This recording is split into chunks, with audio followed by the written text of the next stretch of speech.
So, if you're just starting Destiny 2 and you're wondering which class to play, as somebody who got into Destiny about a year ago, I'm going to make the kind of video I would have liked to see when I was searching up which class to play when I first started playing 2.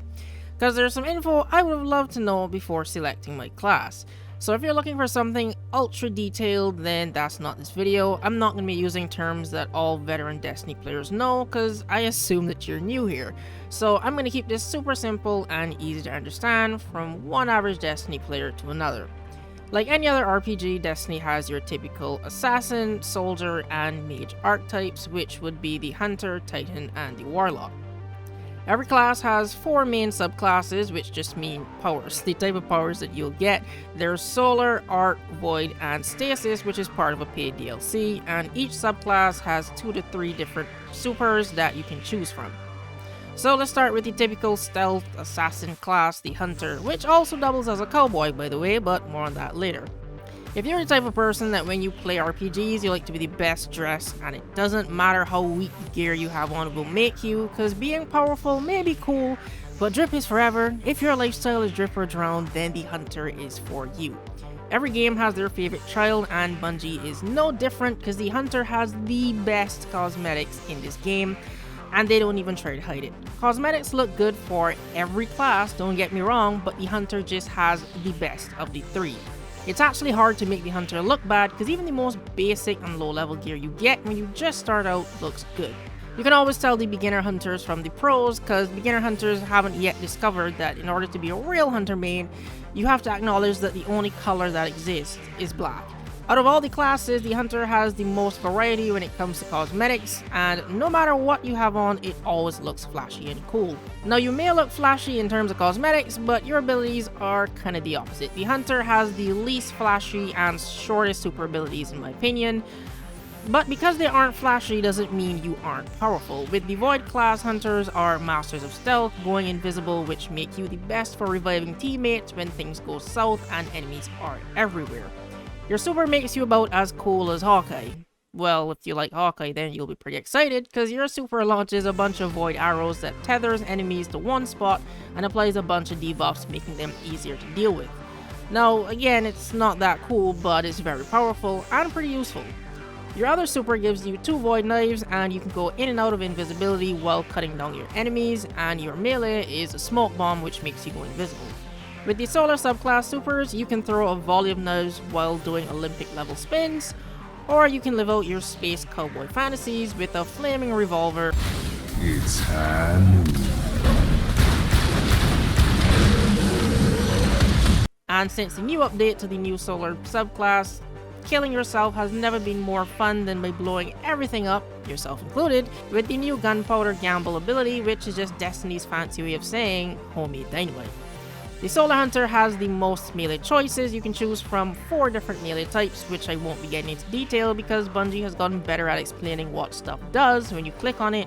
Also, I didn't bother writing what they do into the script, so yeah. Next is the Arc class, and I know I said the Hunter supers aren't flashy, but this is the exception. It's cool as fuck. You get an electric staff, you can reflect bullets while chaining together lightning kills, and I'll be honest, that's kind of it for this class. I'm not a fan of the grenades or the melee options, but luckily in a few months, this class is gonna get reworked, so hopefully it's more fun then, and that's also why I'm not gonna go into too much detail on it. Lastly is Stasis, which you unlock as a part of the Beyond Light DLC. Stasis is cool. But it's kind of meh on the Hunter. You can throw 2 ice scythes. Jesus Christ. That's a tongue twister. You can throw 2 ice scythes. Nope, doesn't make a difference. Anyways, you know, you get what I'm trying to say. And make a little ice tornado, freezing and slowing everyone inside. And you get 2 ninja stars for your melee. And that's it for the Hunter. If you're wondering why you'd even pick the Hunter after I made it sound not that fun, it just doesn't appeal to my taste. If you're fine with supers not being all flashy, then you get one of the best mobility classes. The Hunters are great if you like that fast movement style of gameplay. Hunters are always sprinting, dodging, and rolling all over the damn place. They're very evasive and fun to play if that's your playstyle. The Titans are up next, and this is your typical soldier class. In terms of cosmetics, it's not as versatile as the Hunter. The Titan gets 3 main looks, so take your pick. Robot or mech, a knight, or big.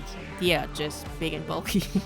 Don't get me wrong, the cosmetics look good, but they always tend to fall into one of those three categories. Listen, I'm a simple man. If you're like me, and in any game you play, you immediately go, show me the biggest weapon that makes the biggest explosions. In Destiny, in terms of classes, the Titan is that weapon. So if you like causing explosions and setting everything on fire because you thrive on chaos, then the Titan might be right for you. The Hunter lets you be an assassin or a space cowboy, but with the Titan, you can be something better, a ballerina with a giant hammer. And what's better than that? But with the Titan, your superhero dreams can be real. You want to be Captain America? You can.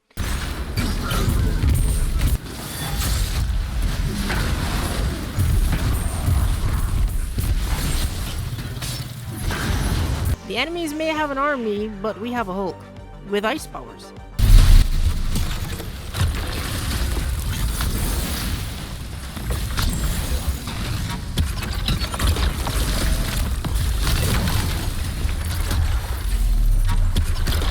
Thor? Yeah, we got that too, except if Thor was the god of fire and his hammer didn't come back because he could just spawn another one.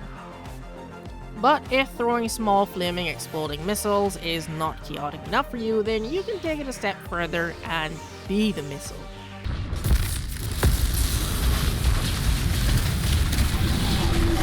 Not only is that super fun, but it's the best way to kind of get around the map. Your class ability are 2 shields to defend your fire team. Now from the overwhelming positivity, you guessed it, I'm a Titan main. Listen, it's my video and I can be as biased as I want, and if I'm being honest, the only reason I made this video is to recruit more Titans for Guardian Games next year. You got me, this is a propaganda video, we need you. No, I'm just kidding. Lastly are the Warlocks. Now this class has the least amount of variety for cosmetics. All the Warlock gear just kind of looks classy and sophisticated, elegant, any of those words that fit along that theme. They got robes and arm braces and that kind of stuff, but you know, that's all you're gonna get.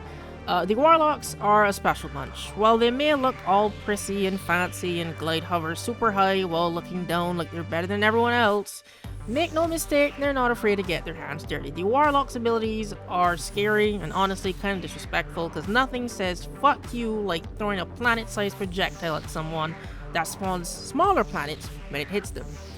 While the other classes let you be superheroes or cowboys, the Warlock actually has a bit of everything for melee and supers. So we got Street Fighter, Iron Man, channel your inner Palpatine,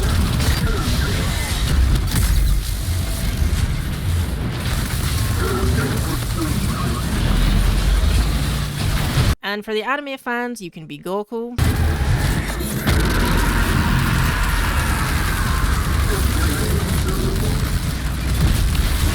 or Roy Mustang, or you can be an Angel of Death, raining fire down from above with your flaming sword. But if you really want to embrace the mage theme, you can be an ice wizard, making it rain ice crystals and shattering all the enemies where they stand. Yeah, the Warlock has a lot going on. So who is this class for? Well, if you like to play medics or support, then this class has you written all over it.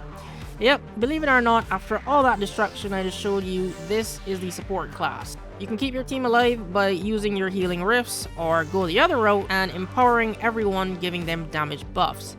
The Warlock is great for supporting the team by giving everyone buffs, healing them, or putting debuffs on the enemies.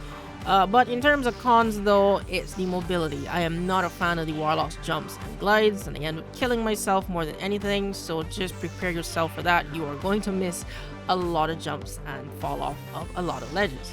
So after watching, hopefully you would have had which class you want to try in mind, but I'm actually going to tell you, despite what you think you might like, try all of the classes. I made the Hunter for most of my time on Destiny, and I tried the Warlock out of boredom, and I like that better. But when I tried the Titan, I never looked back. So give every class a try, you'll know which one is right for you when you try it, and the abilities and playstyle just click. And of course for me that was blowing shit up and you know, setting everything on fire. So hopefully this helped. This was my first Destiny video, so if you enjoyed it, leave a like and comment down below any feedback you might have. But thanks for watching, and I'll see you in the next video.